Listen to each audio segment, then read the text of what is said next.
Hello, friends. So, I'm going to read the book The Construction of Social Reality by John R. Searle. So, we start the book, and this is my first reading for the YouTube. So, I hope you like the reading, and if you have any feedback, you will give me at the end of the video. So I'm going to begin the reading. I will start from introduction. So let's read. Introduction. We live in exactly one world, not two or a three or a 17. As far as we currently know, the most fundamental feature of that world are as described by physics, chemistry, and other natural sciences. But the existence of phenomena that are not in any obvious way physical or chemical gives rise to puzzlement.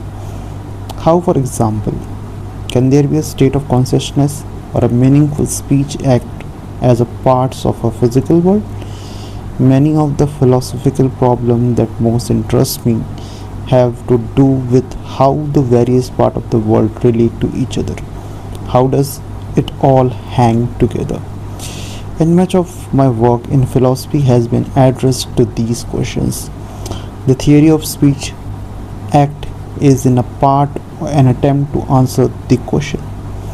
How do we get from the physics of utterance to meaningful speeches acts performed by speakers and writers?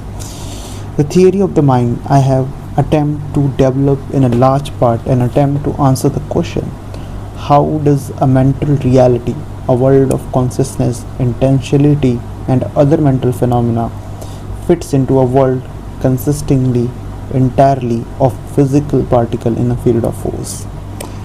This book extended in investigation to social realities. How can there be an objective world of money, property, marriage, government, election, football games, cocktail parties, law courts, in a world that consists entirely of physical particle in a field of force, and in which some of these particles are organized into a system that are conscious biological beasts such as ourselves? Because these questions concern what might be thought of as a problem in the foundation of social sciences, one might suppose that they would have been addressed and solved already in the various social sciences, and in a particular by the great founders of social sciences in the 19th century and the early parts of the 20th century.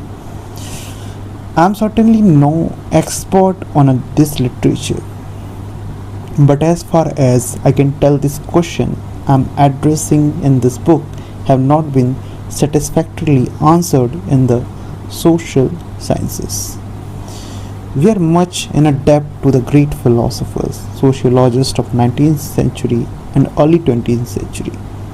One thinks especially of Weber, Searle, and Durkheim, but from such acquaintance with their work as I have, it seems to me that they were not in a position to answer the question that puzzles me, because they did not have the necessary tools.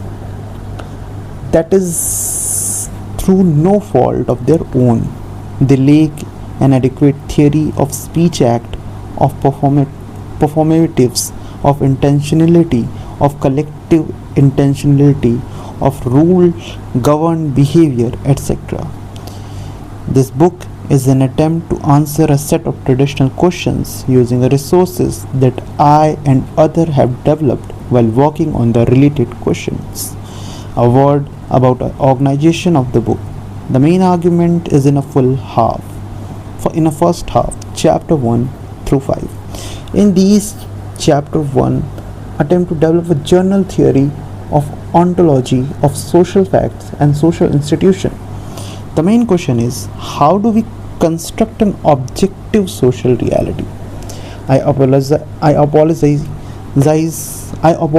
for a certain amount of repetition in this chapter, but in the nature of the case, I was forced to go over and over the some ground to try to make sure I was getting it right. In a chapter, I try to locate explanatory force to constitute rules of human institution, given the puzzling fact that the agent in the questions are typically unconscious of the rules. To do that, I have to explain my notions of the background of non-conscious, non-representational capacities and abilities that enables us to cope with the world. In an early draft of the book, I devoted an initial chapter defending realism, the idea that there is a real world independent of our thought and talk, and to defending the correspondence concept of truth, the idea that our true statements are typically made true by how things are in the real world that exist independently of these statements. I think that realism and correspondence conceptions are essential presuppositions of any sane philosophy, not to mention of any science, and I want to make clear some of my reasons for thinking so. But what was originally intended as fairly short introductory material developed a life of its own, as it's usually the case with such large philosophical question. When the first chapter grew to 3, I decided to move all this material to the back of the book, lest it overbalance my main argument. Chapter 7 and 8 are discussion of realism. Chapter 9 is a defense of a version of correspondence conception of truth. So this is the introduction. Now chapter 1 we will begin.